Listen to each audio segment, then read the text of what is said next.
Da Tatiana, que foi, de certa forma, responsável indireta por esse, porque se não fosse essa carona, você visitando a Suzana, ele não existiria. Sim, porque o Joel estava visitando a Suzana, que estava escrevendo 30 anos do Festival de Joinville. O jornalista Guilherme Fiuza contou uma história que é exemplo de felicidade, talento, otimismo e superação. A história do ator Reinaldo Gianecchini, tema do novo livro de Guilherme, Gianni, Vida, Arte e Luta. O público não sabe, mas a vida dele é cheia dessas viradas. A alegria do escritor e filósofo Francisco Bosco é refletir sobre as questões do dia a dia, do medo da morte ao prazer de torcer por um time do coração. Francisco Bosco reúne esses pensamentos no livro Alta Ajuda. Eu gosto de me definir como ensaísta. O ensaio é um gênero intelectual que é como se fosse o futebol de salão.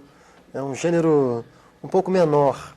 DJ Batata e MC Mingau transformaram dificuldade em felicidade através da música e da paixão pelo funk. Eles são do Complexo do Alemão, no Rio, e transmitem alegria em shows e festas por todo o Brasil. O funk, ele emprega muita gente, tem muita gente que vive do funk, direta e indiretamente. Então, tipo assim, é legal o que ela está fazendo, porque o funk, ele resgata muita gente do crime. A cantora Leila Pinheiro comemorou sua volta às origens no CD Raiz, inspirado na natureza e na defesa dos povos indígenas. No show Leila Pinheiro Canta Mulheres, Leila faz uma homenagem à presença feminina na música, interpretando canções de Chiquinha Gonzaga, Dolores Duran, Adriana Calcanhoto e Martinália. Decidi te lembrar quantas vezes eu tenho a vontade sem nada perder. O nutrólogo Alexandre Merhebe explicou como funciona o metabolismo do nosso corpo, um conjunto de reações que mantém o corpo vivo e que tem uma ligação direta com a queima de calorias e a perda de peso.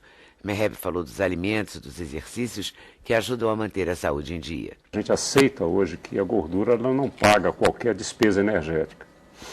Quer dizer, a capacidade de produzir energia queimando gordura é limitada a uma taxa máxima de 2 calorias por minuto, em torno disso. E qualquer gasto de energia superior a esse, a gordura não paga, porque ela foi bolada para durar muito. Então ela tem um limite de fornecimento calórico, que está dentro do alcance da variação do metabolismo basal, que é o que as pessoas consomem dormindo, para você ter uma ideia. Eu dormindo posso estar queimando 1,5 caloria por minuto e outra pessoa dormindo está queimando 0,5 caloria por minuto. É isso que se chama de metabolismo basal, é o gasto de energia mínimo para preservar a vida. E essa variável é importante como queimador de gordura realmente. Quer dizer, uma pessoa que tem um metabolismo muito lerdo, muito lento, vai ter uma dificuldade significativa de queimar gordura no dia a dia. Isso faz mais falta a ele, quer dizer, um metabolismo basal bom do que uma aula de spinning, 2, 3 horas de spinning por dia, entendeu? É mesmo? É. E não tem nada que acelere isso e que não seja prejudicial à saúde? Existe. O próprio exercício físico feito de maneira coerente, bem coordenado, ele traz como benefício uma aceleração de metabolismo. Quer dizer, eu posso não queimar a gordura durante a atividade esportiva minha, tá? Mas se eu paro e fico com o metabolismo mais acelerado porque fiz uma atividade esportiva, isso me ajuda na queima da gordura de maneira significativa. O exercício a curto prazo, quer dizer, feito esporadicamente, não traz esse benefício, mas ele repetido diariamente, tá? Ele acaba trazendo esse tipo de benefício e é bem significativo. A gente diz que uma pessoa que corre, por exemplo, 1 hora, fica 1 hora depois que para gastando energia no mesmo ritmo que ele estava gastando quando estava correndo. Mas só com exercícios puxados. Exercício de maior intensidade. Principalmente os exercícios que cuidam de atividade anaeróbica, musculação.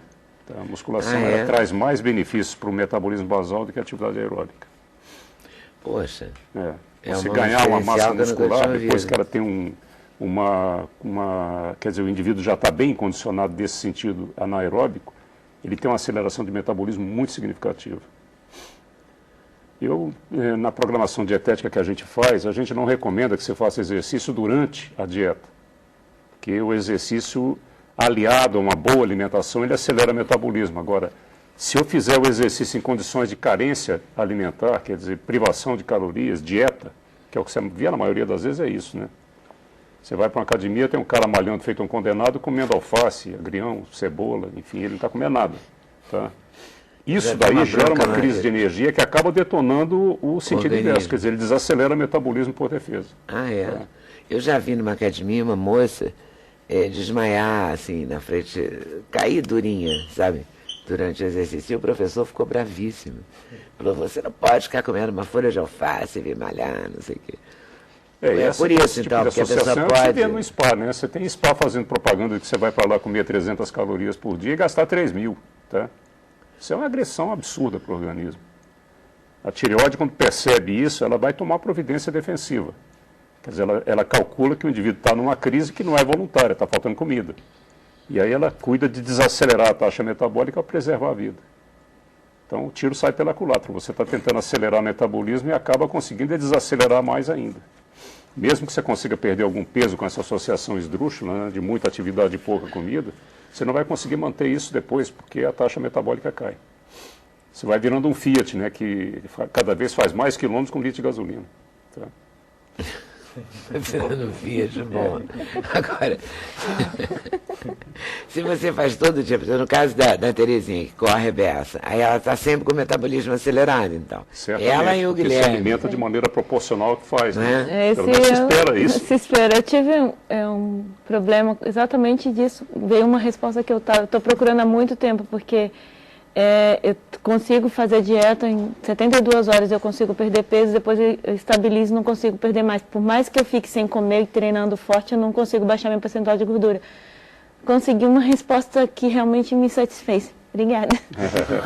Mas você tem razão, isso é uma realidade. Eu já tive algumas pacientes minhas que fazem triatlon e com um percentual de gordura relativamente alto, que é uma coisa meio estranha de você ver, né? Mas doutor, não consigo emagrecer, eu faço dieta e não resolve. Assim, vai parar de treinar um tempo, faz a programação dietética que baixa o nível de insulina para liberar a gordura para queima, Ou seja, emagrece e depois você volta a treinar. Que você mas tá só proteína, tirando o carboidrato. Tem que tirar o carboidrato. E se você tiver que tirar o carboidrato de um atleta, ele tem que parar de treinar temporariamente. Então, mudar o jeito de fazer a atividade física dele. É por isso que Uma dieta com fazendo... zero carboidrato, musculação pesada é tolerada, porque o cara não perde a força, ele perde a resistência. A atividade aeróbica é que fica prejudicada. Então, não pode fazer uma aula comum de Não. academia fazendo a dieta da proteína. Não, e muita gente não entende, não capta direito a ideia, entendeu? E insiste, não, mas eu dou conta, eu estou conseguindo fazer. Não é questão de conseguir fazer, você consegue, mas o teu organismo está interpretando aquilo como crise. E a tireoide, em vez de produzir, de desdobrar o T4 livre, que é a forma inativa do hormônio tireoidiano, para T3 livre, ela se transforma em T3 reverso, que é o hormônio do urso. E o cara começa a entrar em economia de energia. Depois não consegue fazer manutenção. Ele vai ficando condenado a cada vez comer menos para não voltar a engordar. Então você recomenda que você baixa o consumo de carboidrato, Eu aumente quando zero o consumo de carboidrato, eu costumo zerar junto à atividade esportiva, à atividade física. Peço para tentar ficar quieto. Tem pessoas que não conseguem, porque estão meio que viciadas na endorfina que o exercício libera, que é aquele dá bem-estar. Então vai caminhar, fazer um alongamento, fazer um pilates da vida, eventualmente até fazer um pouco de musculação com mais carga e pouca repetição, tá? Porque ele não vai sentir o cansaço. No intervalo da dieta, que a gente tem que fazer para não desacelerar também o metabolismo, porque essa dieta também um gera intervalo crise. é para isso? Quer O dizer, intervalo faz é pra proteína, depois você faz proteína com algum carboidrato. Você faz proteína com algum carboidrato não liberado, mas já significativamente calórico. Tá, Nessa fase 2 fase 2, do carboidrato associado aí a gente à libera proteína. a atividade física. Tá? O indivíduo pode fazer, é interessante fazer. Quer dizer, comida com exercício, fala a mesma língua, acelera o metabolismo. Tá? Depois, se ele voltar a fazer um zero carboidrato, ele torna a diminuir a atividade física e lá na frente, quando já estiver bem avançado no tratamento, eu vou pedir que ele faça muito exercício, quer dizer, tentar caminhar para isso, e com a alimentação normal ele consegue estabilizar o peso dele num patamar muito bom e com o metabolismo acelerado. A gente sempre fala aqui das pessoas que querem perder peso, porque é um desejo mundial, né? E para as pessoas que querem manter o peso? Então a atividade Há uma diferença física... grande nisso, né? Perder peso é um departamento diferente da manutenção de peso. O exercício físico desempenha, num processo de manutenção de peso, um papel essencial. Porque o músculo ele armazena um tipo de combustível que é a glicose, principalmente. Quando você faz atividade física, você queima essa glicose e esvazia o tanque muscular. Aí você come um carboidrato, e esse carboidrato é usado para fazer o refill desse músculo, quer dizer, o reabastecimento. Não há sobra para a fabricação de gordura. Se o indivíduo está parado fisicamente, Quando ele comer um carboidrato, aquele carboidrato já é sobra, porque o músculo dele já está abastecido.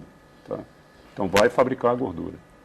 Então a fabricação de gordura é maior no indivíduo que não está fazendo atividade física. E fazer uma manutenção com a fabricação alta é complicado, você tem que queimar muito para fazer 0 a 0. Tá? Agora, se eu tenho uma atividade esportiva significativa e a fabricação de gordura cai, é muito mais fácil fazer manutenção depois, porque você tem que queimar um pouquinho só, você já faz 0 a 0. Você não está fabricando quase. Tá? Atletas pagam muito esse tipo de mico, porque eles normalmente concentram a alimentação deles em carboidratos de absorção rápida. E alguns até precisam realmente disso, né? Que são aqueles de índice glicêmico elevado. Derivados do trigo, a batata inglesa, o açúcar, o próprio leite. Tá? Esses alimentos, por serem absorvidos muito rapidamente, aceleram o eixo de produção de insulina e vão tornando a queima da gordura complicada lá no futuro. Não se manifesta como ganho de peso enquanto ele é atleta, porque ele não fabrica gordura. Agora, o dia que ele fabricar, ele vai bater de frente com esse paredão que ele mesmo criou. Ronaldinho Fenômeno, por exemplo. Hein? Ronaldinho Fenômeno. É. Não é? Quando O para... Ronaldo, ele engordou muito, mas engordou muito mesmo. Tá escorado nessa coisa de hipotiroidismo. Eu não sei até que ponto isso é fato ou é consequência. Tá? Quer dizer, causa-consequência. Eu só não concordo em absoluto, é que eu estou tentando fazer com ele, coitado. Surrar o cara feito um condenado com atividade física que acho que ele não fez nem quando era jogador de futebol para tentar tirar a gordura do corpo. Não tira nunca. Tá? Vão tirar peso, é evidente que vão tirar peso. Agora, a gordura dele, eu não acredito que saia por aí. E o que faz para tirar a gordura do corpo? Gordura é um combustível... Porque também você tira o peso quando você tira a gordura, não tira? Leda, não necessariamente. Eu tenho até Aquele tido algumas pacientes que estão perdendo essa... muito volume, porque a gordura mede mais do que pesa, na realidade. Né? Ela é um tecido... Você diminui a circunferência da barriga, do quadril, você diminui a circunferência. E meço pele, né, com aquele compassozinho de fazer medição de pele. É. Ali sim você vê o comportamento da gordura. Você pode perder 1,5 kg, 2 kg de gordura e na balança 200 a 300 gramas, porque o corpo está retendo água em função da proteína que ele ingere. Essa retenção de água mascara o emagrecimento. Então, você deve acompanhar o emagrecimento concreto, muito mais em medidas, em avaliação fotográfica, volume, aquele que mede volume, roupa, tá? Do que em balança. Num dado momento, o peso acaba caindo, mas não é essencial que você esteja perdendo muito peso para você poder emagrecer. Gordura você pode emagrecer gordura? Hein? Você pode emagrecer gordura? Não entendi. Você emagrece centimetragem, aí você emagrece. Emagrece, né? Você vai medir a perda do indivíduo. Você fala assim, caiu, né? Eu botei uma roupa, aquela calça que não me servia, e já é muito comum isso, né? A mulher então conversando assim, nossa, botei uma calça que não fechava, hoje ela fechou, né? Depois do spa. Eu bato o que acontece? Um monte de decepções no dia a dia, porque a gente escreve na dieta do indivíduo, ela não fica pesando, porque você não vai saber avaliar o que está acontecendo. Deixa eu pesar quando vier aqui. E o cara vem cheio de expectativa, né? Porque a roupa está folgada, todo mundo está dizendo que ele está magro, ele sobe na balança 2 quilos em 1 mês de tratamento. Isso está errado, não é por aí, né? No próximo bloco, a atriz Marisa Hort vive um sucesso, a Mortícia, na peça A Família Addams. E uma vida dedicada à dança, os 90 anos de sucesso da bailarina Tatiana Leskova. Vale a pena conferir, hein? Já já.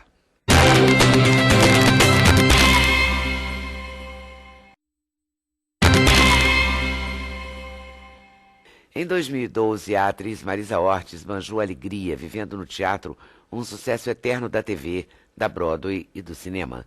A Mortícia, matriarca da família Addams. Um musical do jeito que Marisa gosta, com muito humor.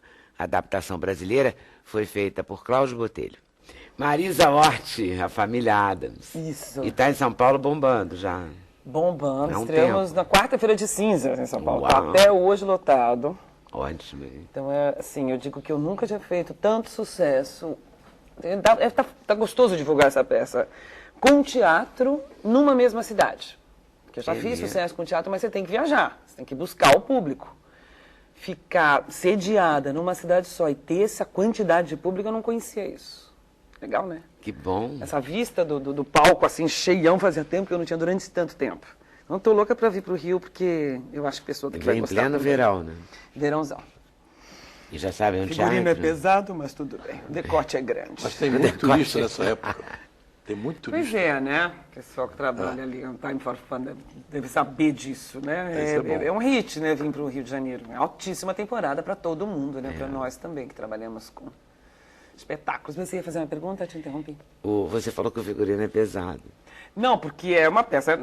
Os Adams são moradores de Nova York. E são Adams, são soturnos, vivem de noite, são do cemitério. Cheio de roupa. E eu, graças a Deus, tenho um decotão até aqui, mas tem o perucão. Ainda sou mais fresquinha, mais verão. Mais figurino do pessoal. O ar tem que estar tinindo do teatro. Pra que teatro é esse? A gente vem pro Vivo. Vivo Rio. Vivo Rio. Do Aterro, finzinho, perto do aeroporto ali. Teatro Grande. É verdade. E é um musical de muito sucesso há muito tempo, né?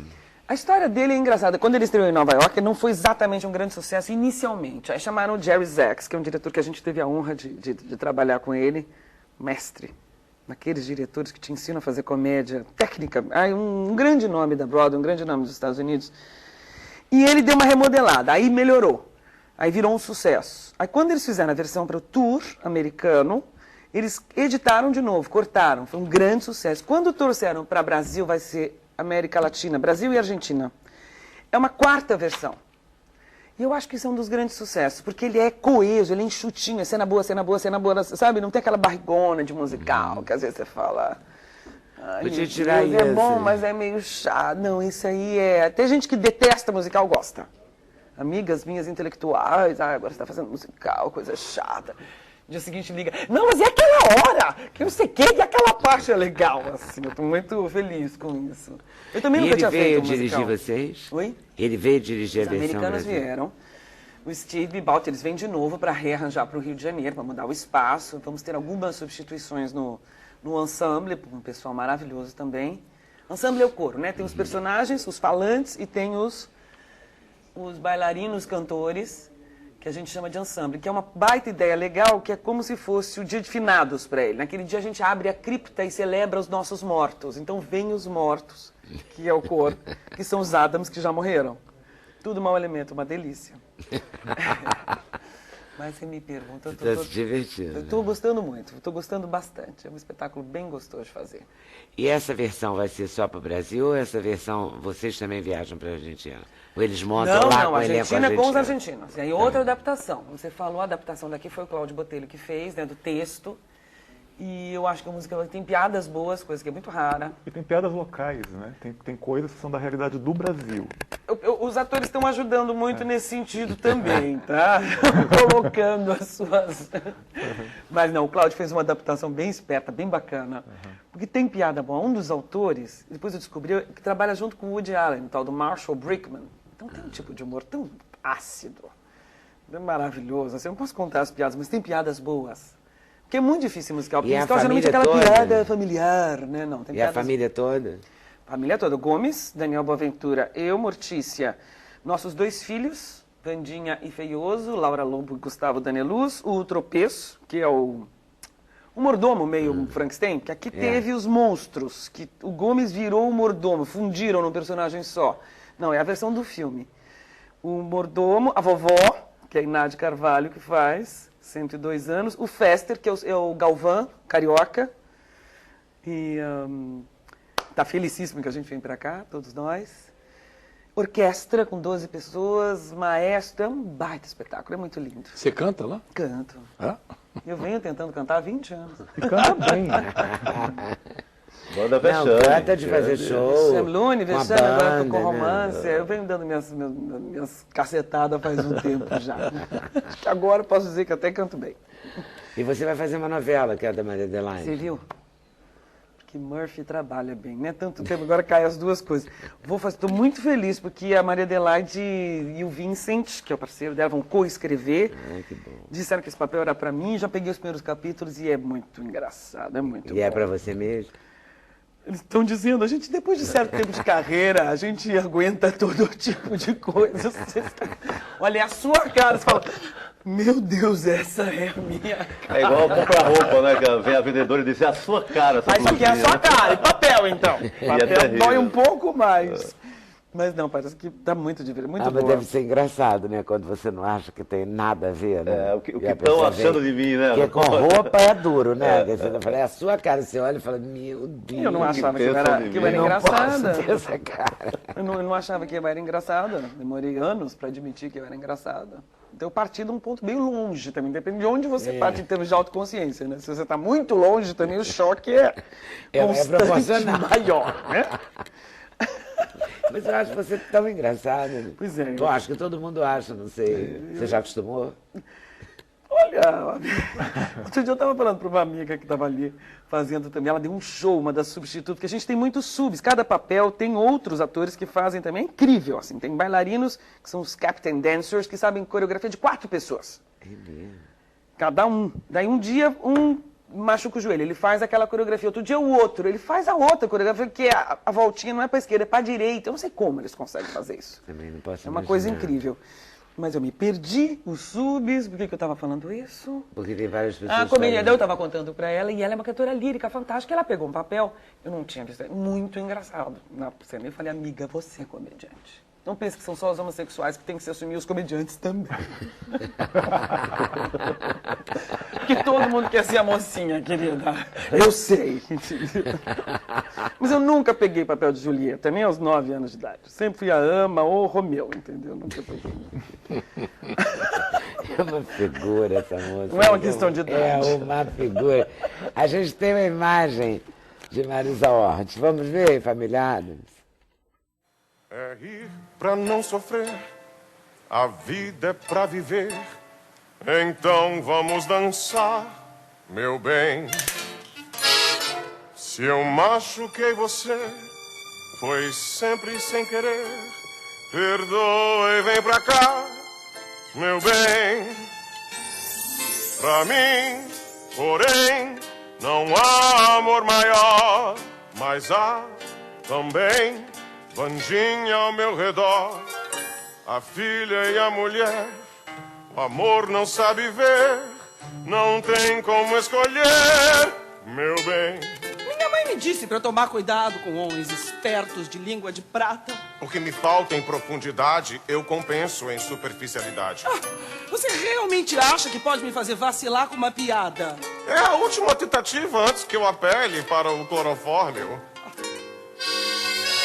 Então serei feliz nas ruas de Paris. E aqui nos braços meus, meu bem. Não pense que eu caí, não finja que eu não vi. Dancemos entre os breus, meu bem.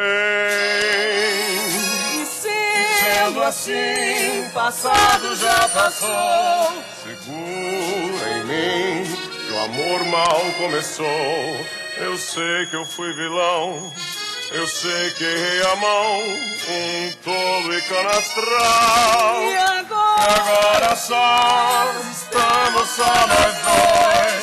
Você e eu, no escuro de nós dois. No escuro de nós dois. Mortícia, eu errei, confesso que pequei. Perdoa e vem pra cá. Dança.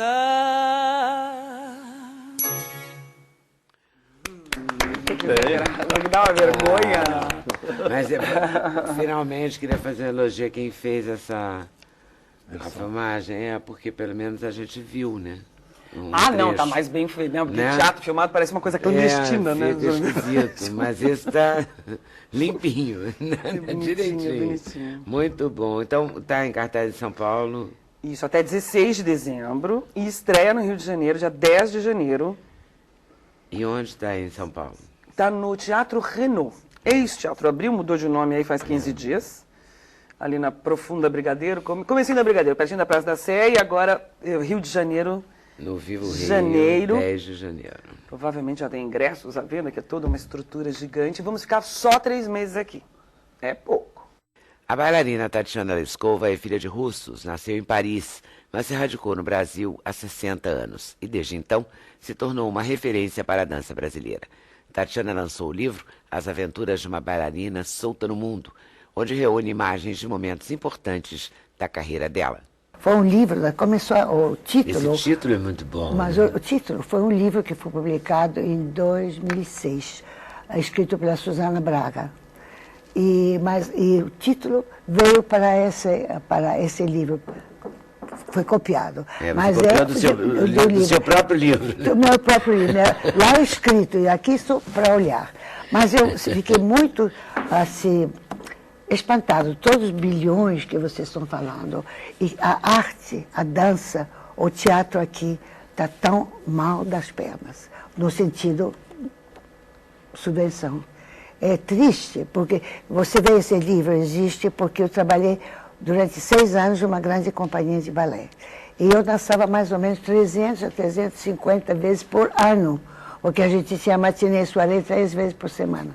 E um dia de folga, porque a gente vivia da renda dos prestadores. E durante os anos de guerra a gente tinha que dançar porque a gente não tinha subvenção.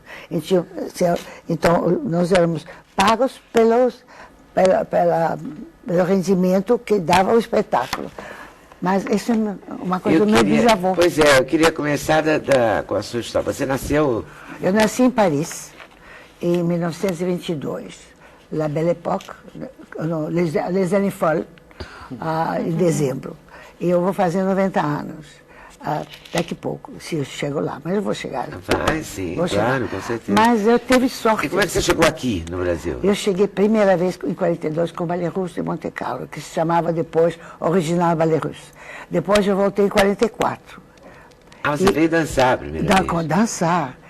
E eu voltava, estávamos nos Estados Unidos, depois fizemos América do Sul inteira, América Central também, porque nossa sede era Londres e Monte Carlo. Mas com a guerra, a gente não podia voltar. Então a gente fez América do Sul 3 vezes inteira. Dos Estados Unidos a gente atravessava tudo. Mas eu vou te dizer uma coisa, eu tenho que confessar que para mim fazer quase 90 anos foi como um grande presente, porque aconteceu esse livro que o Joel, numa conversa, eu estava dando uma carona para ele, eu vim da casa da Susana Braga. E Susana Braga foi a pessoa que escreveu minha biografia. E ela estava adoentada e eu ofereci uma carona. Ele me disse, eu estou interessado em fazer um livro sobre você. Eu disse, mas eu já tenho um livro. A Susana já escreveu. Não, mas é um livro de fotos. Assim o pessoal vai ter que ser folheado para você ler. Aí eu estava...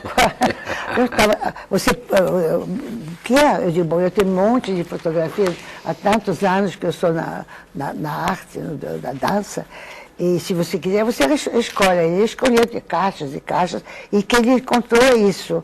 Obviamente tem muito mais.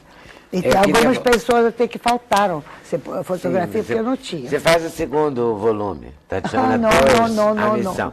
Aqui é a Susana. É a Susana, sim. Que fez o livro fez a biografia, que fez a biografia da Tatiana, que foi, de certa forma, responsável indireta por esse, porque se não fosse essa carona, você visitando a Susana, o livro não existiria. Sim, porque o Joel estava visitando a Susana, que estava escrevendo 30 anos do Festival de Joinville. E eu fui visitar a Susana. E através de uma carona, ele me ofereceu fazer meu livro. Mas eu queria saber assim, você é filha de russos, bisneta de russos? Eu sou filha de russos, nascida em Paris e sou brasileira desde 52. Falo com sotaque, obviamente, em todos os idiomas. Inglês, em russo, eu faço com sotaque. Francês com sotaque, português com sotaque. É um portunhol. Você fala com sotaque? Com sotaque. Línguas diferentes. Não, mas tudo bem, eu me arrumo sempre. Mas imagina só, fora desse livro... Mas é incrível uma mulher de 90 anos com essa... É um luxo, né? É um luxo, não fala mas eu não estou dizendo que é um luxo. Mas você não sabe de tudo. Por exemplo, vai sair também um DVD sobre minha vida que se chama Aos Passos no Mundo de uma Bailarina. Ou Aos Passos de uma Bailarina no Mundo, alguma coisa assim. É um documentário sobre minha vida desde criança. Porque, como eu trabalhei fora desde os anos 89, quando o Nureyev me convidou para ir para a Ópera de Paris, eu tenho viajado bastante para remontar coreografias em companhias. E essa pessoa, que se chama Tatiana Valera, por acaso, ela é cineasta, ela trabalhou para a Globo News durante vários anos. Eu tinha feito com ela almanac, do tempo que se mostrava brasileiros em Paris. Então ela fez um almanac sobre mim na Ópera de Paris, que eu estava visitando. E ela se interessou por mim. E quando eu fui para a Holanda, ela seguiu, me filmou na Holanda, trabalhando, na Austrália, trabalhando, na Inglaterra, trabalhando. Então esse filme iniciou-se em 2001. E só agora que vai sair, porque demorou muito a ser feito, demorou muito para ter também uma subvenção para fazer isso. E tem mais uma coisa. Tem mais. Por isso que eu estou dizendo que eu sou sortuda. Vai sair o meu livro, traduzido, o livro da Susana Braga, vai sair agora para Christmas em Londres, traduzido em inglês. Muito bem. Agora você não acha que eu tenho uma coisa muito, muito sortuda? Você é ótimo. Agora me conta um pouco dessa história. Como é que você começa no balé? Bom, eu tive uma pré-infecção tuberculosa, com 5 anos. E minha mãe morreu aos 32 anos de tuberculose. E eu era uma criança muito magrinha, frágil, minha caixa torácica era muito... Então, o médico, quando minha mãe faleceu, resolveu que eu tinha que fazer alguma coisa, o exercício, e também psicologicamente estar com outras pessoas, porque eu vivia com minha mãe e minha avó, porque o papai e mamãe estavam separados. E meu pai, como estava em situação econômica muito ruim, que não dava para fazer uma coisa especial, ele tinha um amigo que era casado com uma antiga bailarina do Teatro Mariinsky. E então ela me aceitou como estagiária. E essa senhora, que chama Lyubov Egorova, foi minha partida, digamos, minha pedra, porque eu aprendi dança com ela. Depois eu entrei no balé russo, graças a ela, que foi minha família do balé. E eu cheguei no Brasil já com, apesar de muito jovem, eu cheguei no Brasil aqui, a segunda vez para ficar, em 45, com 22 para 23 anos.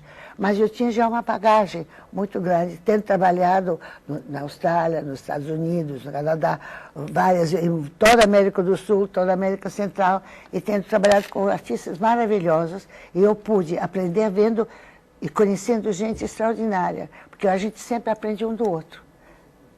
A gente não se inventou sozinha, não? E você, foi a partir daqui que você foi dançar com o Nureyev? Não. Eu não fui dançar com o Nureyev. Nureyev veio aqui dançar com Margot Fontaine. E eu remontei Gisele para eles no Teatro Municipal, porque na época eu estava diretor do Teatro Municipal. Ou eu não estava, não, na época eu tinha saído do Teatro Municipal.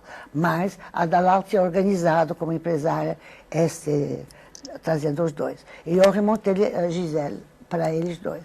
E conheci o Nureyev, simpatizamos, e em 89 ele me telefonou uma vez de Nova York: você pode vir montar Le Présage na Ópera de Paris às 2 horas da manhã, porque obviamente o horário entre Nova York e Rio de Janeiro é diferente. Eu, na minha loucura, eu estava dormindo, sim, não tem problema, não tem problema. Bom, meu secretário de telefone, eu esperei 6 semanas e nada de secretário, eu sonhei. E depois eu recebi um contrato do secretário dizendo que eu podia vir a partir de tal data remontar no início de 1989 Le Présage na Ópera de Paris. E de lá, devido a Nureyev, eu fui para a Inglaterra montar o outro ballet coreano, a Sinfonia de Brahms, em Birmingham e no Covent Garden de Londres. Foi 4 vezes para os Estados Unidos. Foi para a Holanda 3 vezes, para a Austrália 1 vez e para Londres, agora a última vez, foi o meu último trabalho, em 2008. Mas é verdade que eu estou chegando agora de São Paulo, onde eu montei um pas de deux de Quebranosa. É um pas de deux comum, mas me pediram que eu fosse remontar com uma companhia que se chama São Paulo Companhia de Dança, porque eles não faziam clássico, eles faziam só moderno ou contemporâneo. E estou entrando agora no clássico e me pediram, como eu sou uma pessoa que está craque nesse setor, então me pediram de fazer isso. Eu acho que foi meu último trabalho. Agora eu vou tendo aos 90 anos e virar uma senhora normal. Mas de acordo com o que foi dito aqui, das competências, eu acho que o normal para você é balé. Não, o meu médico diz que eu tenho que reduzir um pouquinho a velocidade. Eu estou sempre em terceira e em quarta. Eu tenho que passar em segunda. Agora que eu fiquei com vontade de vê-la em São Paulo. É tão bonito, olha, essas fotos de você dançando são tão bonitas. É, Cisne Negro, sim. E esse bisavô em uma estátua aqui? Meu bisavô é meu bisavô, que era escritor. E, por sinal, meu bisavô... esse é meu bisavô em cima. Ele, Nikolai Leskov. Ele é o avô do meu... O pai do meu avô e o bisavô do... Não, deixa eu ver como é. Ele é o bisavô pai do de meu Tatiana, avô, então ele é pai do seu avô. Sim. Não, se ele é seu bisavô, ele é pai do seu avô, não é? Não. É avô do meu avô. Do avô. Tataravô, então. Não, ele é bisavô. Ele é meu bisavô. Então ele é pai do seu avô, não é? O filho dele é o pai do meu pai. E eu sou a bisneta do meu bisavô. É complicado. É complicado. Não, complicado não é. É uma questão de diferente. Data, diferente. A curiosidade é que Shostakovich, o grande compositor Shostakovich, escreveu uma ópera que chama Lady Macbeth, Mzensk. Não tem nada a ver com Lady Macbeth de Shakespeare, mas pegaram esse título porque, na realidade, é a Anna Elizaveta Andreevna, Mzenskaya Uyezna, mas ninguém ia entender. Então, Shostakovich deu esse título, Mzensk, porque essa senhora, Catarina, mata o pai do marido, o marido e não sei o que mais. Nossa. Ela começa a matar todo mundo para se livrar, porque ela tinha vontade de viver com o jovem. Meu Deus. E, bom, eu sou a única neta, a única, bisneta, aliás, porque o meu avô só teve meu pai e o irmão do meu pai, que foi morto em 18 pelos comunistas. Caramba. E tem um museu em Oriol, esse é lá que está tirada essa fotografia. E hoje visito de vez em quando a Rússia para fazer uma visita nesse museu, que é a 380 quilômetros de Moscou, com uma estrada assim, mais ou menos difícil. As estradas são péssimas, não. Demora horas para chegar, mas como eu sou a única Leskova restante, então Você vai? É meu dever. É seu dever, tá certo. Muito bem, dona Tatiana. E dona Tatiana é muito rígida quando é a coreógrafa? Eu sou chata. É chata. Era isso mesmo que eu queria te perguntar. É isso mesmo. Não, eu sou muito exigente. Exigente por idealismo. Eu acho que eu já vi bailarinos tão maravilhosos. Eu gostaria de ter tão maravilhosos. Eu fui bastante boa. Mas vi gente muito melhor do que eu. Eu sempre quis o melhor possível. O ser humano não é uma máquina. Então tem que ser trabalhado, corrigido. Bailarino ensaia muito, né? Todo dia. No próximo bloco, o exemplo de vida do ator Reinaldo Gianecchini. Assunto do livro Gianni, Vida, Arte e Luta, do jornalista Guilherme Fiuza. E as reflexões sobre o dia a dia no livro Alta Ajuda, do filósofo Francisco Bosco. A gente volta já já.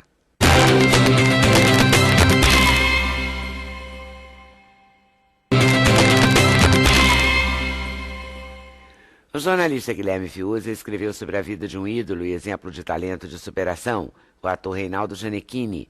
O livro se chama Gianni, Vida, Arte e Luta, e Guilherme Fiuza conta detalhes da história de Gianecchini, a infância dele no interior de São Paulo, a carreira como modelo internacional, o sucesso como ator e o otimismo na luta contra o câncer. Gianni é um momento de muita alegria, não é? Tem tudo aí. Hoje... Assim, a gente vê esse livro sair, vê que ele lutou, conseguiu, um grande momento. Ele é um... E você vai ver, né, Leda, nessa história, que é uma grande aventura, você vai ver que o público não sabe, mas a vida dele é cheia dessas viradas. Ele tem, ele tem vários tombos e vários reerguimentos, assim. A vida dele, eu me impressionei muito, porque, claro que eu me interessei pelo projeto, né? Por ser um grande ídolo. Acho que o Gianni tem uma coisa a idolatria ao Gianni, ela tem um mistério que eu tentei esclarecer um pouco no livro também, porque existem outros atores bons e bonitos e jovens, né? Mas ele é uma celebridade que tem um magnetismo maior, né? Assim, eu acho que ele é realmente um grande ídolo. Como é que você chegou nesse projeto? por acaso, totalmente por acaso. Eu ia fazer uma outra coisa com essa editora, Sextante, um outro projeto. E aí, na calçada, assim, saindo de almoço, o editor Hélio Susequinde comentou comigo que estava querendo contactar o Gianni para propor de fazer a história e tal. Eu falei, bom, eu posso mandar um e-mail para Maria Helena Amaral, que é diretora dos programas da Gabi, conhece o Gianni, quem sabe não faz o meio-campo, né?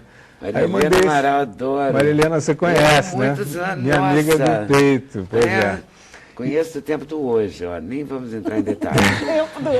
Vamos pular essa parte. Maria Helena. E Maria Helena, que é essa figura que você conhece, recebeu Adoro. meu e-mail fazendo um favor para o meu amigo, recebe meu e-mail, me liga em 5 minutos, feliz da vida, vibrante, dizendo assim, você não vai acreditar, seu e-mail chegou aqui, o Gianni está aqui na minha frente. Ele estava gravando o programa da Gabi na hora que o meu e-mail chegou. E ela ficou tão entusiasmada com o negócio que ela não percebeu que eu estava só fazendo um meio campo. Ela achou que eu estava propondo contar a história do Gianni. E ela falou isso para ele.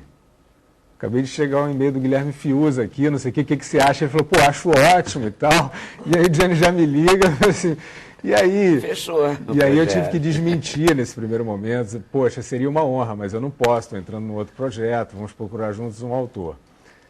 Só que aí depois caiu a ficha de que eu tinha que fazer o outro projeto esperar para fazer esse antes, que é uma grande história, uma grande pessoa.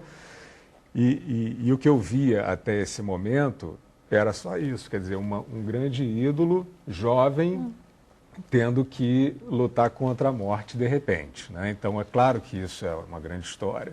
Claro. Os meus livros têm um aspecto psicológico sempre forte. Meu nome não é Johnny. Meu nome não é Johnny, a parte da prisão toda, mais do que no filme, né? E eu pensei, poxa, deve ter uma grande história, vamos ver como é que é a cabeça desse cara. O Bussunda também, grande história. Mas aí eu queria saber como é a cabeça do Gianecchini, né? E comecei a pesquisar, porque eu conhecia como todo mundo conhece, né? Um cara, como você estava falando, né, Ana? Um cara do bem, um cara correto, muito elegante, inteligente e tal. Só que isso não dá um livro para mim, assim, como autor, né? Quer dizer, ao contrário, isso não cria uma grande história. Porque uma pessoa tão harmônica, né? Precisa da história triste. Não é uma história triste, precisa da complexidade, né? O ser humano é complexo. Precisa da história, porque só ser bonzinho, bonitinho, legal, não resolve. E eu lendo as entrevistas, E que, aliás, ele é bonitíssimo, legalérrimo, bonzinho, só que tem uma o que história você forte. não sabe... E eu não sei nada dele, vou descobrir. O público não sabe, eu também não sabia, é que ele é um cara arrojado, é um cara engraçado de matar de rir, que tem uma autoironia sensacional. Assim, se tem uma pessoa, o Flávio lida o tempo inteiro com os maiores egos, né, do show business, que a maioria, inclusive, egos justificáveis, que são grandes talentos e tal. Mas se tem uma pessoa que o sucesso não subiu a cabeça, é o Reinaldo Gianecchini. Assim, você vê ele falando dele mesmo, é muito engraçado. É um pouco o teu estilo, assim, uma pessoa que debocha de tudo, acha tudo engraçado, não leva tão a sério as coisas. É o Gianni, só que publicamente ele é um cara tão responsável e tem tanta noção da força que ele tem, que ele passa sempre uma mensagem ok, correta e tal. É bem surpreendente, você vai mostrar aí, né? Eu vou mostrar, tem coisas lindas. Tem toda a história das capas da doença, uma doença que comoveu o Brasil inteiro, né? Porque, um garoto bonito, jovem, menino ainda, né? Muito jovem. Como diz a Carolina Dickmann, né? Que tinha passado por uma história de câncer na novela do Manuel Carlos 10 anos antes, né? E de repente acontece isso, ela fala, pô, se acontecer alguma coisa, esse cara vai ser péssimo para o currículo de Deus, né? Porque justamente, né? O cara jovem, bonito, do bem. Eu acho que foi o que eu estava te dizendo. Para mim, ele só passa coisas boas. Então, eu acho que foi uma comoção de todos. Né? Todo mundo torcia para ele. Todo mundo torcia para ele. A simplicidade dele também é uma descoberta muito simpática. Impressionante. Né? Uma pessoa assim, sem nenhuma né, sem ser autorreverente. Total. Na dele, Pé no totalmente chão, na dele. pé no Muito chão, legal. muito bacana. Isso é muito bacana nele. Eu conheço pouco, mas o que eu entrevistei e vi é sempre de uma pessoa Agora, dele. no livro aparece o Gianecchini sacana, o Gianecchini mal-humorado, o Gianecchini ansioso, o Gianecchini às vezes agressivo, porque ele é um ser humano, ele não é um boneco. Ele é normal, claro. né? Então, e é muito interessante. Acho que para ele também vai ser bom esse livro. Não é? Para colocar essas questões, não só esse lado bacana da luta e tal, mas o lado também humano, né? E a vida dele, Leda? Coisa de fotos, aqui o caderno de fotos, que tem um nome que eu esqueci agora. O encarte. Encarte, sei lá, também não sei. Mas é muito bom. Tem desde a festa junina, passando pelos aniversários, a formatura. A formatura em São Paulo, que ele... Ele é advogado? Ele é advogado, nunca exerceu, porque ele foi para São Paulo para sair de Birigui, onde ele nasceu. Né? Quer dizer, a vida dele é toda cheia de saltos, assim, que ele calcula uma coisa... Ele salta e cai em outro lugar. A vida dele é toda assim. Ele é arrojado, ele dá grandes saltos, mas ele cai sempre em outro lugar, que é mais coerente com o que ele gostaria, só que ele não sabe, entendeu? A vida dele é toda assim. É escrito ele foi modelo, podia ter sido escrita pelo Flávio Marinho, a vida dele, tranquilamente. Ele foi modelo. E aí, na formatura de advogado, ele já era modelo. E ele virou modelo de um jeito muito engraçado, porque... Ele vai para São Paulo para isso, para sair de Birigui, né? Para começar enfim, conhecer pessoas, conhecer a vida e tal. E aí ele vai numa festa para a qual ele não foi convidado, né? E é engraçado, porque ele vem de Birigui, é um caipira que se acha caipira, né? Que é uma coisa muito rara, né? Assim, ele chega na festa assim, cara, estou muito brega, entendeu? É muito engraçado, cara, ter consciência... Né? Porque o caipira, em geral, não está se tocando de que está brega, né? Muito brega, não sei o que e tal. E aí, nessa festa, chega um cara, um agente de modelo, chamado Ciro Álvaro, que para ele, assim, um cara muito louco, assim, né? Com os olhos pintados de preto, era uma festa, assim, de moda, né? Ele não tinha nenhuma convivência com a galera louca, embora ele já fosse louco, entendeu? Assim, a cabeça do Gianni já era uma cabeça artística desde menino, desde garotinho, ele já era visionário e tal. Aí para esse cara na frente dele e fica olhando assim para ele, né? Parado. E aí, né, o cara que se sente caipira, né? Já fica mais desconfortável ainda. Aí o cara fala para ele, eu posso fazer de você o melhor do Brasil. O cara, ele fala até uma palavra que eu não vou usar aqui, porque... Pode usar palavrãozinho assim, pequenininho? Não, melhor não, né? O cara mais fera, entendeu, galera? Pronto, o cara mais fera do Brasil, já entendeu o que é. Todo mundo entendeu. E aquilo fica na cabeça dele, um cara que não está planejando aquele salto e tal, e ele vai procurar esse cara começa a formar ele como modelo. Né? E a família nem sabe, a família, né, que está, enfim, o plano é junto com a família e tal, a família nem sabe que ele está nessa linha. A mãe dele só fica sabendo que ele está se tornando um modelo em vez de estudar direito. Quer dizer, ele até estuda, até se forma, mas que ele está tomando outro caminho porque ele vai fazer uma propaganda, chamam ele para fazer uma ponta no encarte e tal, das lojas Mapim, né? E tem um modelo titular, que era o Carlos Casagrande, na época, que era quem ia estrelar o anúncio. E aí já avisam ele na chegada, olha, cara, isso aqui você vai fazer um retratinho pequenininho no encarte grande e tal, não se iluda, não sei o quê. E ele já está todo feliz, porque o Carlos Casagrande era meio ídolo, meio referência e tal. Ele falou, não, tá ótimo, tal, não sei o quê. E aí na hora, no set, a roupa que era para ser vendida principal não cabe no Carlos Casagrande. Por um erro, ele estava muito forte, tal, fica muito apertada, o diretor fala, não está legal, não está fotografando bem. E agora, me traz outra, não tem outra, não sei o quê. Ah, experimenta naquele ali. Aquele ali era o Gianecchini. Experimenta naquele magrinho, que era o Gianecchini. E assim ele faz a primeira propaganda dele, um kart enorme no estado de São Paulo. E a mãe dele abre o jornal em Birigui, assim, normalmente, e vê o filho enorme, assim, meu filho, o que você está fazendo aqui?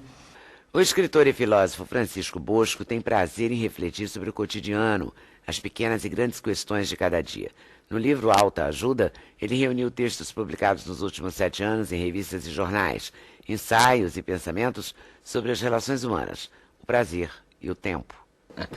Ah, João, mas você viaja no pensamento, né? Você se dedicou a isso, a compor, a fazer letras, a poesia. Lembra que eu estive aqui quando eu era praticamente um adolescente. Lançando um livro já, né? Lançando um livro, tá vendo? Adolescente ocupado é outra coisa.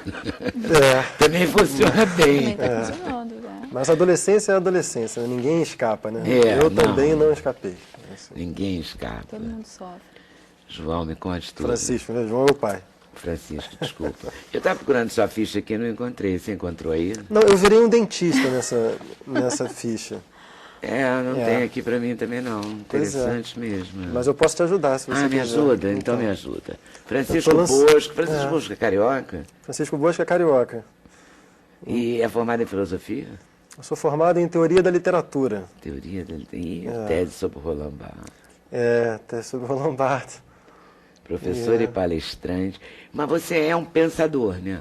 A gente pode chamar assim? Ou eu acho que pensador é uma palavra muito eloquente para o que eu faço. Mas de quando eu te entrevistei para hoje, você está tão mais eloquente, tão melhor.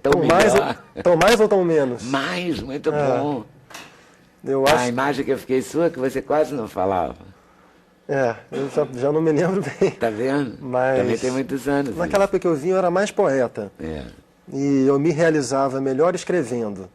Com o passar dos anos, eu fui me tornando professor e me realizo bem falando também. Não só escrevendo. Então, hoje eu estou mais... Eu falo com mais prazer. Mas está escrevendo mais do que escrevia antes, né? Porque diversificou um pouco, né? Também. Para ensaio, nos últimos anos eu tenho essa coluna semanal no jornal O Globo, que é também uma experiência interessante. Toda semana escrever uma coluna, né? Mas eu gosto de me definir como ensaísta. O ensaio é um gênero intelectual que é como se fosse o futebol de salão. É um gênero um pouco menor. Eu não lido com grandes escalas de pensamento. Para mim, as palavras pensador ou filósofo estão muito comprometidas a movimentos intelectuais que lidam com grandes escalas. Você pensa a história do Ocidente, você pensa numa escala de séculos, numa escala geográfica muito ampla também. Eu não penso assim. Eu penso como um jogador de futebol de salão. Meu negócio é drible curto. Eu penso questões pontuais, geografias mais limitadas, escalas menores. Gostei da definição. E você tem pensado sobre o que nesses últimos anos? Penso sobre muita coisa.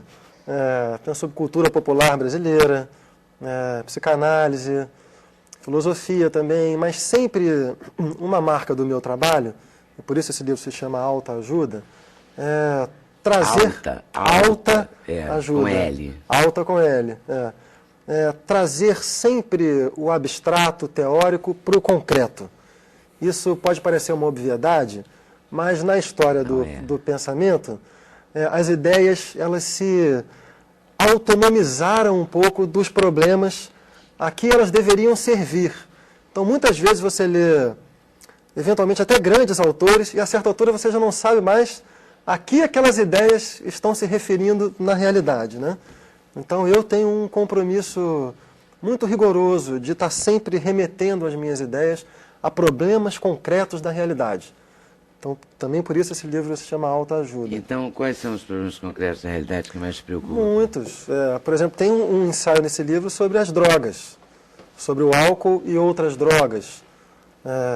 Sexualidade, o que é a experiência do sexo no mundo contemporâneo, formas afetivas, casamento, amor, amizade, diversos afetos, admiração, tristeza,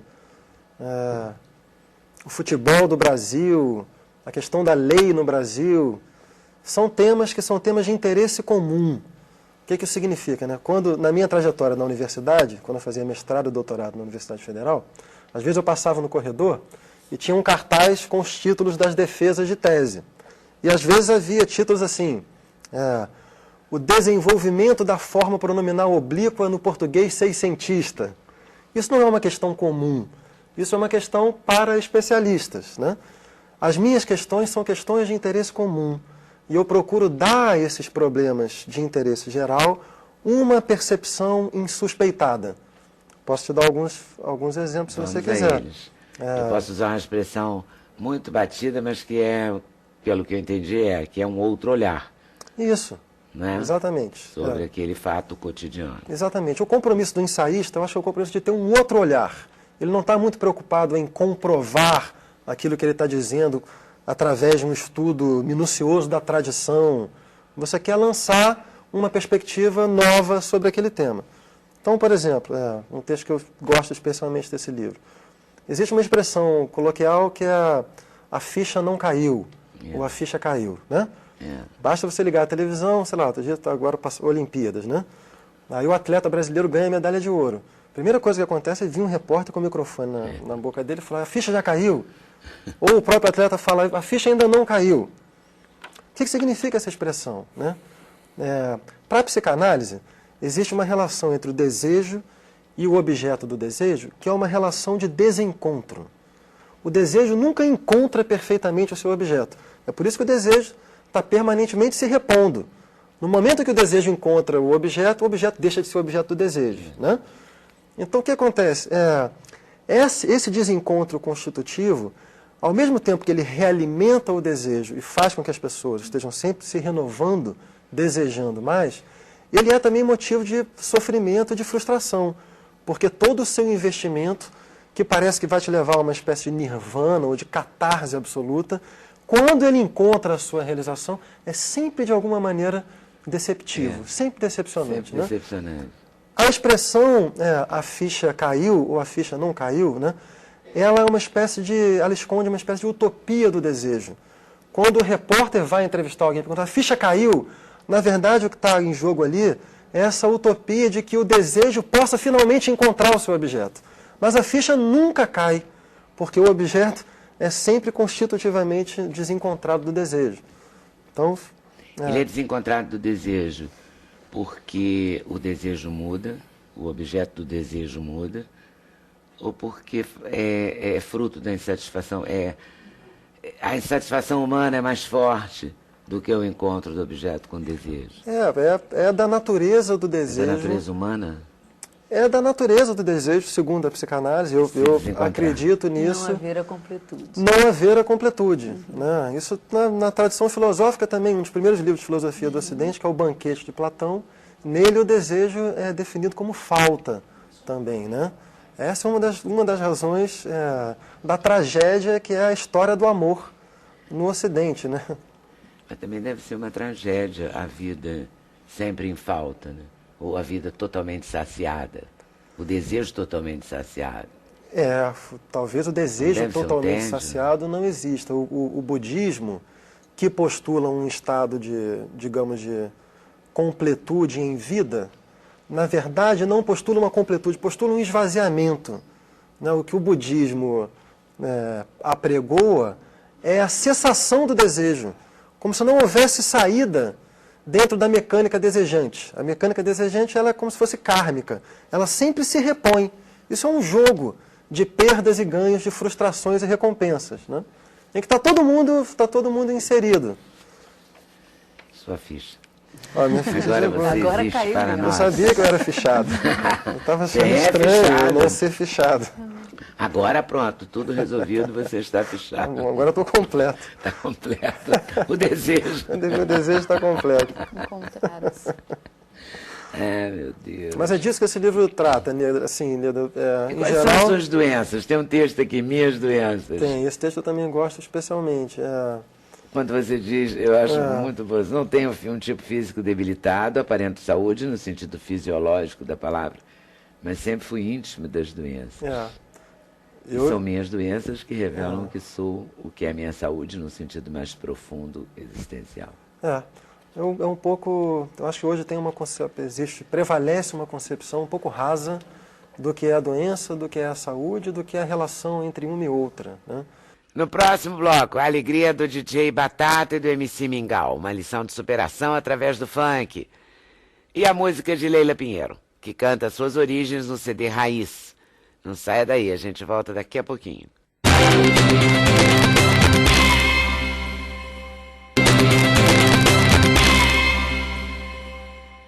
DJ Batata e MC Mingau são do Complexo do Alemão, no Rio de Janeiro.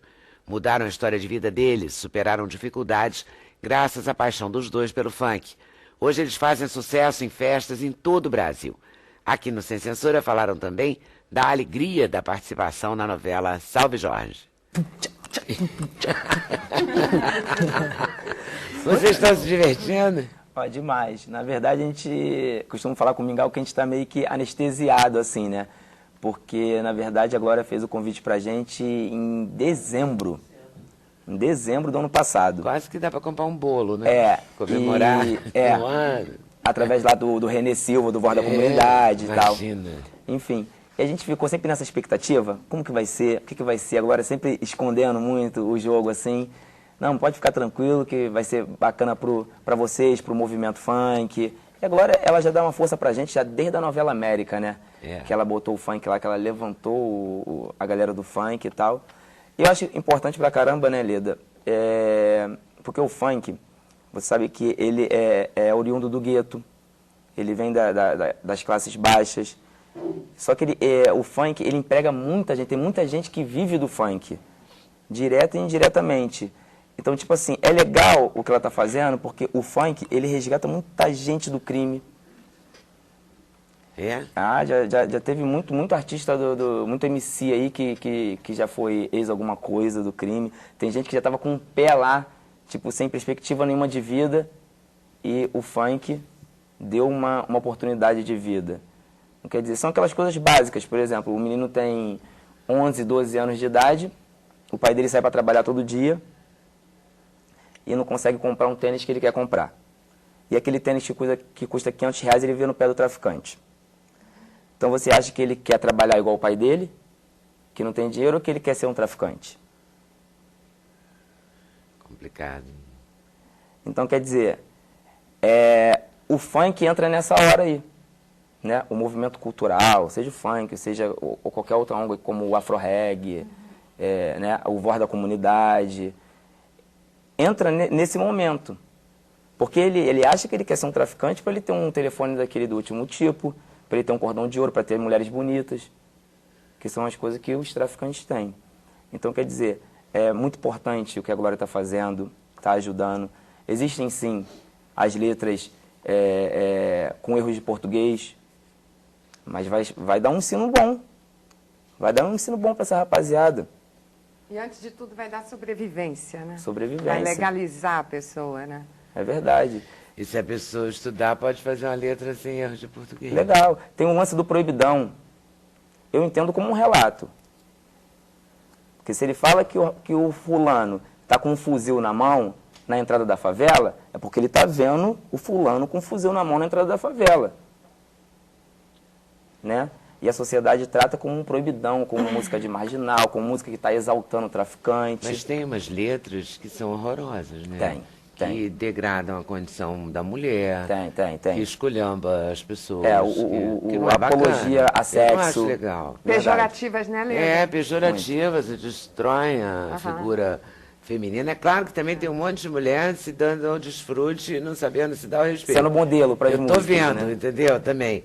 Mas, sei lá, tem letra que na verdade, a gente não consegue entender que seja música. Na verdade, a gente filtra muito, né? A gente que está um tempo no funk, tipo eu, o DJ Malboro, né? Uma série de DJs aí que já vem bastante tempo batalhando, né? Pro funk tá aí, né? Pro movimento, né? Tem música que você não toca? Tem, muita coisa. Não existe? Existe até hoje muita música de apologia ao sexo. O proibidão acabou. Tá mais pro lance mesmo né? Da depravação e tal. Existe, mas hoje é muito pouco. Porque a gente está fazendo eles entenderem que quem canta esse tipo de música não sai da comunidade. Quem canta esse tipo de música não chega na rádio, não chega na televisão, não chega numa novela como o Mingau chegou. E o Mingau faz música? Escrevo minhas músicas junto até com o Batata. Escreve junto com o Batata. E outros MCs também. E outros MCs. E quem toca? Quem toca é meu DJ. Hoje não, porque o Batata tem a carreira dele como DJ e eu a minha como MC. Ela tá perguntando quem toca, quem executa as músicas. Nas rádios, DJ Malboro, né? Enfim, FM o Dia. Aí você faz a festa e você escolhe o que você vai tocar, né? Eu que seleciono. O DJ é um disco jockey, né? Não é como traduzir um disco jockey, DJ, DJ. É, DJ. É quem faz a seleção de músicas que vai tocar na festa. Sim, DJ. É isso? Sim. O MC é compositor? Também. E cantor? Também. E dá palpite na seleção do outro? Ou não? Não, acho que cada MC, tem o seu show. Tem o seu show, seu Você estilo. só apresenta pra ele. Não, na verdade, aqui não é nem... Como é que é a parceria de vocês? Na verdade, o Mingau tem a carreira dele como MC, eu tenho a carreira como DJ. Eu toco num determinado baile, o Mingau tá fazendo um show, tá lá em Cuiabá, fazendo um show, eu tô em São Paulo tocando numa boate. Então não tem nada a ver uma coisa com a outra. Ele tem o DJ dele pro show dele. Só que a nossa parceria foi justamente o lance de produzir ele. Porque o Mingau, tipo assim, ele não tinha quem chegasse pra... Porque a gente é tipo caça-talentos, né? A gente, como DJ assim, a gente vê, não, isso aí tem futuro. Você tem uma presença de palco, as letras dele são legais. Aí tu já vê a letra, esse cara é ruim de palco. E, sabe, alguma coisa. E o Mingau, a gente já via que ele tem cara de artista, assim, as roupas que ele usa, é sempre assim, é daí pra cima, né, essas roupas. Hoje ele veio até discreto. Veio até discreto. Às vezes a gente vai viajar pra algum lugar que a gente passa no aeroporto, e o Mingau vai, tipo, aquele jogador de futebol com fone aqui, vai com aquelas roupas tudo. Às vezes eu fico com vergonha, porque todo mundo fica olhando pro Mingau, quem que é esse cara? Tipo, sabe? Ele é jogador de futebol. Um gringo. Mingau, tá todo mundo olhando pra gente, com essas roupas aí. Enfim, então a gente vê já... O Mingau capricha mais ainda, que ele não vai ficar discreto só porque você gostaria que ele ficasse. Não, aí que é pior ainda falar. Então, é melhor até fingir cantando a Tana, assim, distrair. É verdade. Então a gente tem esse lance, por exemplo, a Tati Quebra Barraco. Foi eu que produzi o disco dela da época da novela A América. Quando eu peguei a Tati para produzir aquele disco que saiu para as rádios, para a televisão, foi quando a gente chegou e falou, Tati, ó, vamos dar uma segurada aí nas letras, porque isso aqui tu não vai sair daqui, tu tá tornar viável isso. Você tá arrebentando aí, mas tu tá tocando em comunidade, em favela, tu não vai passar disso. Você é da comunidade? Desde cedo. Você é do alemão? Não sou do alemão, mas a minha relação com o alemão é justamente estar ali dentro. Eu sou colaborador do Voz da Comunidade, descobrindo os talentos lá do funk lá dentro, indo buscar tudo aquilo, entendeu? Essa rapaziada. A gente costuma dizer que a gente resgata, né? Não sei se de repente seria essa conotação. Essa palavra. Mas você mora lá e mora lá por isso? Não moro lá. Eu não moro no Alemão. Você nasceu onde, Batata? Eu sou da Zona Oeste do Rio, sou de Padre Miguel. E o que é batata? Por que batata? Por causa do... Lembra do desenho do Manda-Chuva? Tinha o Batatinha. Tinha. Aí era Batatinha, e depois virou Batata. É apelido de infância. E o Mingau? Eu, porque eu tomava mingau na época, aí a rapaziada, mingau, tu toma mingau, aí o apelido pegou. Mingau. Até hoje eu tomo mingau de farinha láctea. Você toma mingau de farinha láctea, tá magro assim até hoje? Eu não janto não, eu só tomo mingau à noite. Você vê, cada ser humano tem uma dieta, né, específica. Aí... Eu não janto não, eu só tomo mingau. Doutora, tudo bem tomar mingau de noite? Tudo bem. Ele não é diabético. Se ele durante o dia comer as frutas, a salada e tal, tudo bem. Pode ser um mingau à noite. Mingau. E esse mingau é de onde? Sou, tipo assim, minha avó mora no complexo, mas hoje em dia eu não moro mais lá. Moro com a minha mãe, moro em Duque de Caxias agora. E a tua mãe não morava no complexo? Não, minha mãe não, minha avó. Vila da Penha. Foi criado pela tua avó? Criado pela minha avó. E quem deu força para tu usar essas roupas, fazer esses... Minhas criatividades olhando também, meio jogador de futebol, fala assim, pô, os caras se arrumam bem, sou MC, mas só porque eu canto funk, posso também, vou. Às vezes não pode ser a mesma marca, mas o estilo, mando fazer, me viro uns 30 e... Come. Tu manda fazer coisa assim? Costureira. Assim, não presta atenção, ligadão assim. Analisando aí você. Bonito, show de bola, estilo. Ganhei ontem. Gostou. É interessante que às vezes ele começa a usar um negócio que eu nunca vi. Aí daqui a pouco vira moda. Aí fala, pô, já tinha tido essa visão já, cara? Ele, você tá brincando comigo? Eu tô lá na frente já. Cara é pop. Eu já tô lá na frente. A cantora Leila Pinheiro voltou às suas origens no norte do país no CD Raiz. No álbum, a Leila mistura estilos e ritmos para falar das belezas da natureza. E no show, Leila Pinheiro canta mulheres. Ela exalta o repertório de grandes compositoras brasileiras, como Chiquinha Gonzaga, Dolores Duran, Sueli Costa e Adriana Calcanhoto. É uma ciumeira grande. Eu acho que vai. Então, já que Cláudia Gimenez. Beijo, Cláudia. Né? Apresentou suas preferências. Vamos apresentar Leila Pinheiro cantando outra vez, de Isolda. Esqueci de tentar te esquecer, resolvi te querer por querer.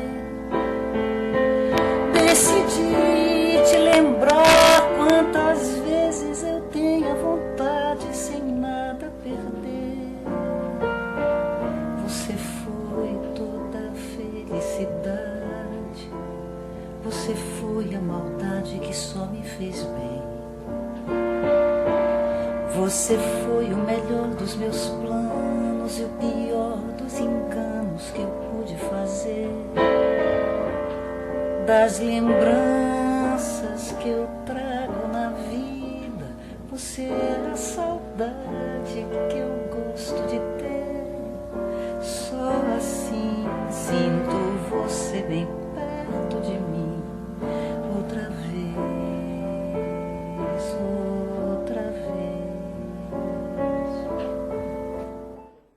Muito pouco. Ah, queria tudo. Oh, amada, é só um trechinho mesmo. Só um trechinho. Só um trechinho, foi gravado no meu estúdio. Só assim. Né? Aliás, Isolda fez contato, né, comigo. Eu não tinha notícia da Isolda assim, há milênios, né? E com essa coisa de Facebook, ela escreveu porque viu um vídeo do Outra Vez. Achei tão bonitinho, ela mora em São Paulo. É super jovem ela. É super jovem. E fiquei feliz. Que bom, né? É bom, uma delícia esse show, só canções de... Só moças, só mulheres. Só cantoras, compositoras. Maísa. Só as compositoras. Maísa, Dolores, Fátima, Olívia, Rita, Zélia e Martinália. Eu tenho umazinha minha lá. Uma valsa instrumentalzinha que eu fiz, Doroteia.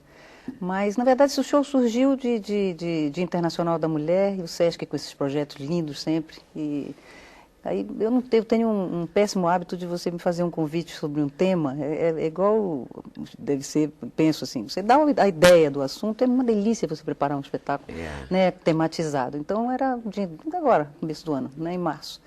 E aí eu fiz, né, preparei o show junto com o Marcos Fernando, que é quem dirige, roteirizou junto comigo, é pesquisador musical, meu grande amigo.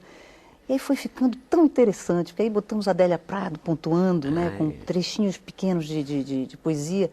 E aí a história é interessante, porque a Chiquinha abriu as portas, né, quer dizer, era ter sido muito difícil ser compositor, então eu abro também com Lua Branca, que é aquele deslumbre da canção dela. Mas depois vai ficando fácil, né, e daí de repente a gente tem um monte de compositoras, né, enfim, as melhores na minha opinião, pelo menos na do Marcos, que dirigiu. E aí o espetáculo ficou gostoso, e eu estou sozinha ao piano. Você sabe que vira quase a minha casa, né? Porque vou contando um pouquinho das histórias, né? E aí falo um pouco de poesia. E aí, na verdade, como esse trabalho do Raiz, que esse trabalho é um trabalho com banda, é um trabalho mais... Né, tem uma Deve ser bom trabalhar assim em duas frentes também, né? Em frentes diferentes, varia também o trabalho. Muito. Esse aqui é mais... Esse é o Raiz com banda. Esse, na verdade, é música lá da minha terra, música lá de cima, né, do norte, e tem um compositor de Roraima, que é o Eliakim Rufino. Mas são todos lá de cima, tem também parcerias dos compositores paraenses, como tem o Nilson Chaves com a Na Terra, né, que é parceira da Joyce, Não é Essa Mulher, que eu gravei, que é uma craque. Mas tem Nilson, tem Vital, né, cantei uma canção, deixa eu só dizer o nome do compositor, que é o Canto de Atravessar, que é o... não penso que eu enxergo? Eu não enxergo nada. Canto de Atravessar, vamos lá, a gente vai botando cada vez mais longe, né, o braço. Meu braço não alcança. Canto de Atravessar, Márcio Montoril e Jorge Pimentel. Isso, os dois. Essa canção eu ouvi com a Joelma do Calypso, é uma canção que fala muito da minha terra, né? É uma espécie de um carimbó, mas caiu tudo na mão do Paulo Calazans, que é o arranjador, e aí saiu de mim, claro, sai do meu piano, vai para ele, e fica tudo com a minha cara, quer dizer, as canções da minha terra, né, e não tem uma coisa agarrada lá nas coisas regionais, quer dizer, é música universal, tanto que esse disco foi feito para o Japão, não foi feito para o Brasil.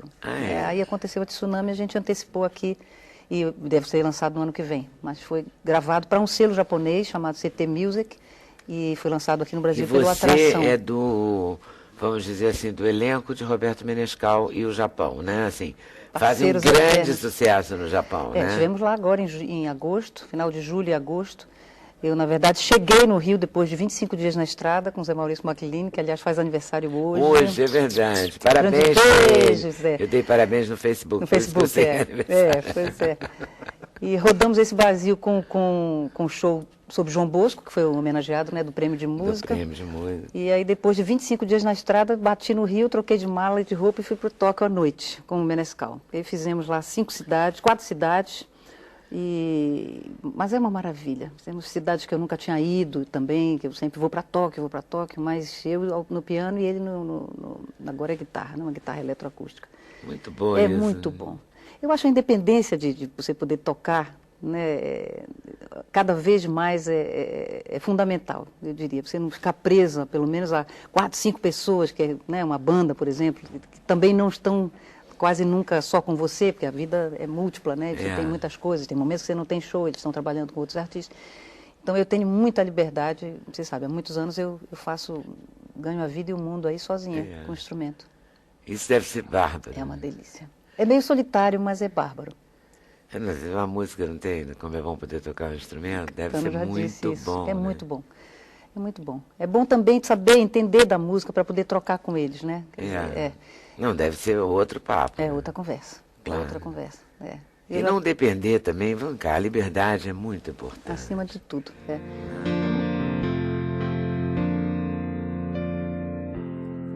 O que você quer? O que você sabe? Não é fácil pra mim. Meu fogo também me arde às vezes. Me vejo tão triste. Onde você vai?